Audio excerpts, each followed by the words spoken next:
Blessings. Welcome to another edition of ASHE. I'm your host, Imakhu Shekamet. Well, you know, it's always a good thing to be informed on what's happening in the medical community because, of course, it has a direct impact on us.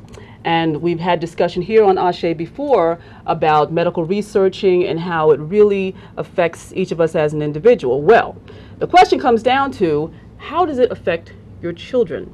Joining us again today is Sister Karen Hatter, who is social commentator for Akeru New African Network, and her show is Inside the Eye of the Storm. She is also my co-host on the show New African Perspectives. How are you again today? I'm fine, Imakhu. How are you? I'm wonderful. Well, you know, talking to you, you always do such wonderful investigative work, and you brought to my attention the fact that there will be testing that will be done on children regarding seizure medication. Why don't you share with us the information that you found out about that? Right. The plan is uninformed parents, their children will be inducted into these studies because it's considered an emergency circumstance and there isn't time to let the parents know about it. But before I wanted to go into that, I wanted to give some background on how this all came about. Mm-hmm. It was in 1996 when the FDA rewrote its regulations concerning experimentation in emergency room research. Mm-hmm. Now, the AMA put out a report that I wanted to share part of with you. Mm-hmm. And it says that research involving human subjects requires obtaining informed consent from patients or surrogate decision makers prior to enrollment in any clinical trial. This is designed to safeguard patient autonomy and protect vulnerable populations from assuming undue research risks. Existing federal regulations had allowed an institutional review board to approve a waiver of informed consent only when research involved minimal risk. Investigators, that is researchers in the medical community, mm-hmm. arguing that this limitation unduly hinders scientific advance, petitioned the federal regulatory agencies, the Food and Drug Administration mm-hmm. and the Department of Health and Human Services, to revise their stance. So the FDA came up with I believe it's five new regulations that allow for emergency room research. Mm-hmm. And the first rule is subjects are in a life-threatening situation, available treatments are unproven or unsatisfactory, and a controlled investigation is necessary. Number 2, obtaining informed consent is not feasible. Number 3, research participation offers the possibility of direct therapeutic benefit to the subjects. Number 4, the investigation could not practically be carried out without the waiver. And number 5, additional protection of right and welfare of subjects are provided. Now, basically, all that means is that in the emergency circumstance, obviously, especially in this particular study that I'm going to talk about, they need to treat the child within 5 minutes of arrival at the hospital. Well, right? It's regarding seizures. Regarding the seizures. If it is, you're saying if his status epilepticus. Yes. Okay. If it's status epilepticus. Status epilepticus, for our audience, refers to a person who has gone into nonstop seizures. If a person is having seizures and if they go over 3 to 5 minutes, then it's considered an emergency because the individual can have a heart attack because it is stressful to the body, can suffer brain damage, or the body can just completely give out and you can die. So this is why it's considered an emergency mm-hmm. circumstance, and it's called status epilepticus. Right. Well, and this particular study is only one of a number of studies that are being conducted by various networks that have been established as a result of this new change mm-hmm. in emergency room research. Mm-hmm. Now, the particular study that I'm talking about falls underneath the network called the Pediatric Emergency Care Applied Research Network. Now, that is the first ever federally funded entity that is conducting pediatric emergency research. It's first ever. So usually the research and the funding comes from the independent companies, the pharmaceutical They companies? usually have, they're coming from drug companies, and the various hospitals get endowments and that kind of thing. But in this case, this is the first ever federally funded entity that is conducting research. Now, that particular entity that I just named is called PCARN for short. PCARN is, has been created by an agency that falls underneath of the Health and Human Services Department. So here you have a situation where the government is funding the research and writing the rules for the research so it can be conducted in emergency circumstances. So now we get to the pediatric seizure study. Now, that involves 11 hospitals across the United States, and they are saying that children from 3 months old to 18 years of age, they will automatically be enlisted in this study if you haven't let the hospital know some kind of way in advance that you don't want them to be in the study. Now, of course, the only options that you have are you have to literally be there right in the emergency room as the child is being admitted. But even then, they're saying that because of the chaotic circumstances involved in, the child is seizing and the emotional level, they might not even be able to speak to you in a way where you'll be able to concentrate on what's going on. So they still may even override you being there to tell you about the study. So basically, the doctor will be using his or her judgment to decide whether or not they even Well, care to impart that information. They have a certain criterion that they're requiring, but mainly, you heard what I read, it has to be an emergency, and there's no feasible way now. Now, I understand that when the majority of us, if we go to an emergency room for treatment, we usually receive treatments and procedures may be done that we have not given informed consent, nor have our family members or representatives. The problem is that being treated in an emergency setting and being experimented upon is an entirely different thing. This particular study is a double-blind study, so they don't even know which medication the child will be receiving. Now, they are lauding that as a great thing because they're saying the computer doesn't have any built-in human bias, so therefore the computer will just randomly select which drug the child is given, whereas the biases of the doctors may enter into the data in terms of, well, they may be selecting one more than the other. So as far as they're concerned, the doctor's bias toward a particular drug may or may not influence the study, so they want to have the computer do it. Well, let's talk about the drugs that they're talking about using for the study. Right. They are planning on comparing diazepam, which is also known as Valium, and lorazepam, which is also known as Ativan. Now, only diazepam or Valium has been approved for use in children. Now, the other drug, Ativan or lorazepam, it has been used off-label, and they say off-label because some doctors have been prescribing it for children, and it's been used, they say, without any additional side effects other than the ones that exist for Valium or diazepam. So the problem is that they have not done any pediatric research at all, other than whatever anecdotal evidence they may have from physicians who have already been prescribing this drug off-label for their pediatric patients. Now, they're saying that I had wanted to, the risk factors for this particular, for these two, they say that the adverse reactions or the side effects are the same. The first is respiratory depression, which is a slowed rate of breathing, sleepiness, muscle cramps, anxiety, dizziness, and visual hallucinations. Now, they both supposedly have these side effects.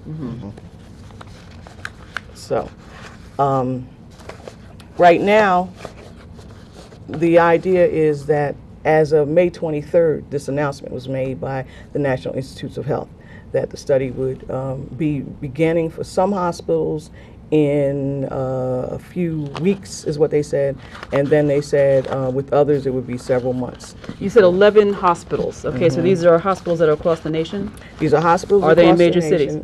Yes, Washington, D.C., Baltimore, Maryland, Boston, Massachusetts, Philadelphia, PA, Milwaukee, Wisconsin, Davis, California, Salt Lake City, Utah, Buffalo, New York, Rochester, New York, Detroit, Michigan, and Ann Arbor, Michigan.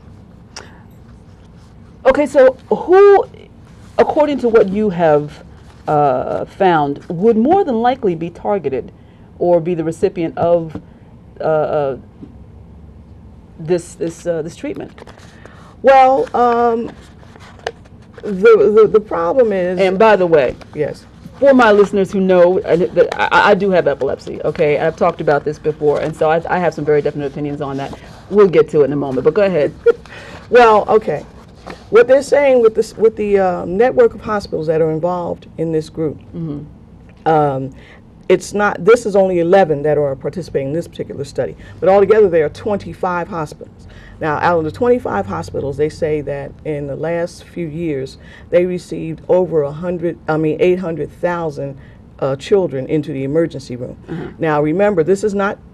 This study will not just select children that have epilepsy and have gone into status epilepticus. This could also be children that have had a high fever and they've had a seizure. If they have meningitis and any particular low blood pressure was another thing, and a head injury. All these things could cause the child to go into status epilepticus. And so they had actually, their first study that they did under PCARN was to determine like the makeup of the children that would be in the study.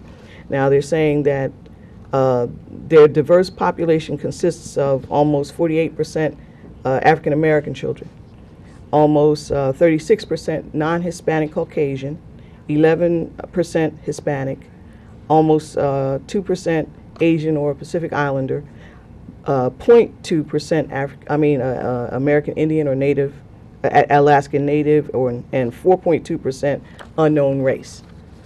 But 48% for African American. 48% African American. Why so high? That evidently is just the population that comes into these hospitals. Okay, let's also make something else clear, because a person having seizures does not categorize that person as having epilepsy. Right. Okay, but all the conditions that you mentioned can bring on seizures. All right, and are regular triggers for most people like myself who have epilepsy. Okay, so if you have a fever, then your body is thrown into into chaos. Anytime your body is thrown into any kind of shock, it can bring on a seizure. So temperature variances that are sudden, like a fever, can bring on a seizure. Head trauma, and then if you have low blood sugar or low blood pressure, like you had said. So let's just make that distinction. So if any of you have children who have had seizures because of these various things, it doesn't necessarily mean they have epilepsy. It just means they happen to have a seizure that was brought on by that condition. Right. Okay, so let me also make it clear.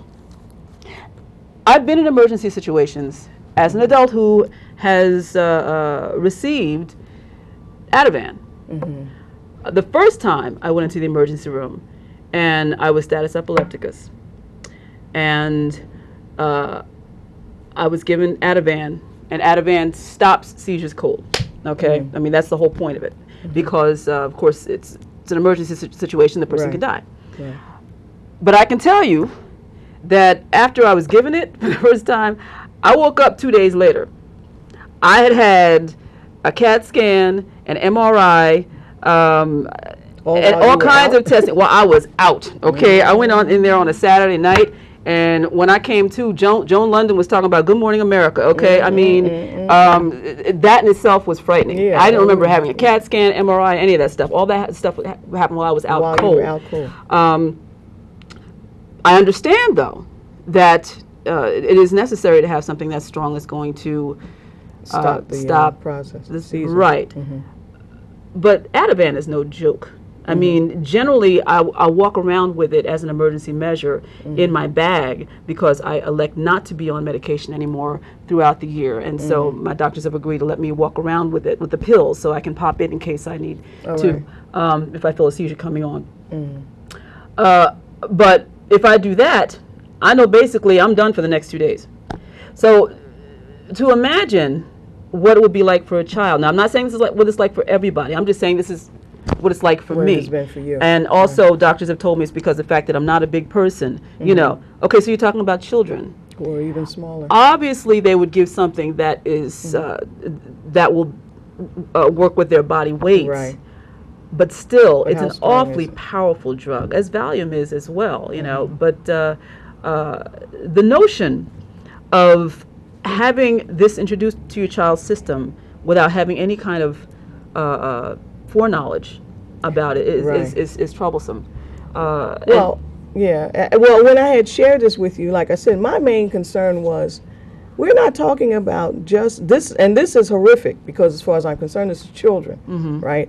And like I said, I understand the need for emergency care, but that means emergency care. If my child comes into the emergency room in status epilepticus, then I expect a doctor to make a determination. Well, what kind of medication is your child on? Oh, well, when this happens, he's been given Valium. Okay, I'll give him that. As opposed to the computer who has not asked me or the child, if the child can speak, or anything about the child's condition. The computer is just randomly spitting out instructions. Give this numbered vial to that child, right? And then down the road, since it's a double-blind study, then we'll find out what it was the child was given. Now, I must say that, of course, as with most studies, once the child is stabilized, they will come in contact with the parent or whomever and let them know that, by the way, you know, we have included the child in this study and we're treating them with this. And once, you know, the child has stabilized, then you're given the option whether you continue in the study or then you can take the child out of the study. But see, the whole point of the study was the emergency circumstance right there. In this case, it was the kid is seizing. What are we going to give him? Okay, we don't know. We're going to do the study, and it's a flip a coin, and we'll decide which one the child gets. So in this instance, removing the child out of the study, they've already done the study. That was already the study. Right. That was the study. It seems to me that with the number of parents who are actively involved with the Epilepsy Foundation, that if the call were put out to parents to ask in advance, you know, if your child who has epilepsy should go into an emergency situation, would you care to participate in this study? You know what I mean? To me, that seems the most feasible thing to do. I'm not aware of them doing that. As best I understand, their plan for most of these studies is to organize community meetings where they come out and they talk about what their plans are. And I believe if you attend these meetings, or probably when you go to their website, of course, you can, you know, make your wishes known in terms of if you want to participate or whatever. I'm not aware of them reaching out to the Epilepsy Foundation or anything like that. They may have, but I did not see anything at their website that to indicate that they had, you know, tried to reach out to network with them. Did you see any kind of discussion on any of the epilepsy boards regarding this? I have not been able to search the epilepsy boards. No, no. Like I said, my main focus, it was the study, but it was also the concept of, in addition to PCORN, there's something called the Resuscitation Outcomes Consortium. Now, that's another group of hospitals that have put together a plan to enroll adults without informed consent into a study involving cardiac arrest and head trauma. And my problem, like I said, is that because the FDA has relaxed these rules, the Department of Health and Human Services came up with their own guidelines, but they're very similar to the FDA.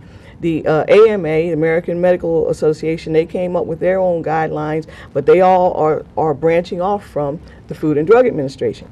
So as a result of that, you have all these networks now that have come about since around 2000. And they are all networking and coming up with plans and planning on conducting experiments on people when they are in an emergency setting in the emergency room in a hospital. You know, I must say, and we've discussed this on this program before, but doesn't it seem like the timing of this is a little strange, considering all of the liberties that are being ebbed away since the Patriot Act? I mean, is this tied into that, do you think? I don't, well, it is in that there is a definite connection, because there are just a couple of rules that I didn't get a chance to read up thoroughly on, where, for instance, if they decide that they've got what they consider credible evidence of, you know, some kind of biological attack, right? They can start inoculating people against their will.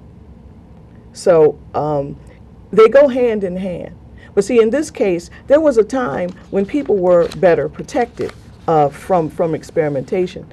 In this same AMA report, it says, the report explains that balancing the risks and benefits of any specific clinical trial is at the heart of justifying, quote, more than minimal risk research without consents. So it says, in essence, the patient's prognosis must be so unfavorable that the potential harms associated with the investigational agent are not much greater than the potential harms associated with standard treatment or no treatment, that is, death or severe disability. Thus, if the standard treatment, now listen, if the standard treatment involves high risk, or even if treatment there is a high risk of death or disability from the medical condition, from the condition itself, then high-risk investigational treatment may be applied.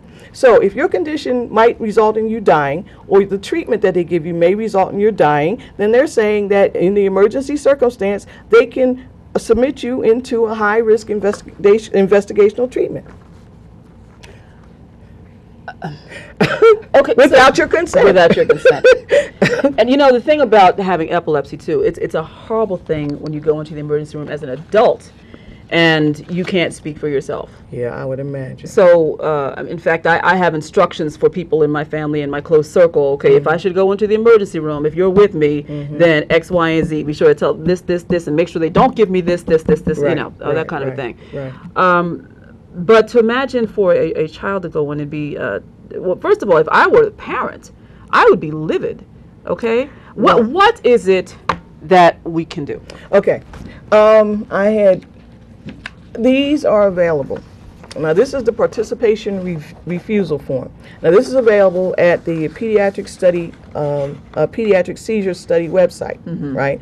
Now, the website is hosted by the Children's Hospital down in Washington, D.C. that is a part of this study. But if you go put a pediatric seizure study in the search engine, the hospital will pop up, right?